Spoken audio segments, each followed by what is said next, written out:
Chalissery GCC arts and sports club അംഗം നാലകത്ത് അബ്ദുൾ റസാഖിന്റെ വിയോഗത്തിൽ GCC club അനുസ്മരണ യോഗം നടത്തി. Chalissery GCC arts and sports club അംഗം നാലകത്ത് അബ്ദുൾ റസാഖിന്റെ വിയോഗത്തിലാണ് GCC ക്ലബ് അനുസ്മരണ യോഗം നടത്തിയത്. ഞായറാഴ്ച വൈകിട്ട് ക്ലബ് ഹൗസിൽ നടന്ന അനുസ്മരണ യോഗത്തിൽ ക്ലബ് പ്രസിഡന്റ് റോബർട്ട് തമ്പി അധ്യക്ഷനായി.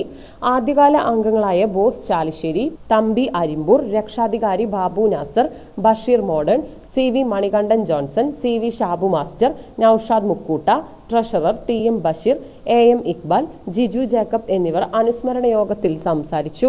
പഠനത്തിന് ശേഷം ഏറെക്കാലം പ്രവാസിയായിരുന്ന റസാഖ് നാട്ടിലെത്തിയ ശേഷമാണ് മരക്കച്ചവടത്തിലേക്ക് കാൽവെപ്പ് നടത്തിയത്. തുടർന്ന് ചാലിശ്ശേരിയിൽ അറിയപ്പെടുന്ന പ്രമുഖ വ്യാപാര സ്ഥാപനമായി കച്ചവടത്തെ മാറ്റി. അതോടൊപ്പം ക്ലബിന്റെ ഓരോ വളർച്ചയിലും ഗ്രാമത്തിലും റസാഖിന്റെ നന്മ നിറഞ്ഞ മനസ്സ് മാതൃകയായിരുന്നെന്നും GCC ക്ലബിന്റെ മത്സരങ്ങൾ എവിടെയായാലും റസാഖ് നൽകിയ പിന്തുണയും സ്നേഹവും എക്കാലവും ഓർമ്മിക്കപ്പെടുമെന്നും യോഗം അനുസ്മരിച്ചു.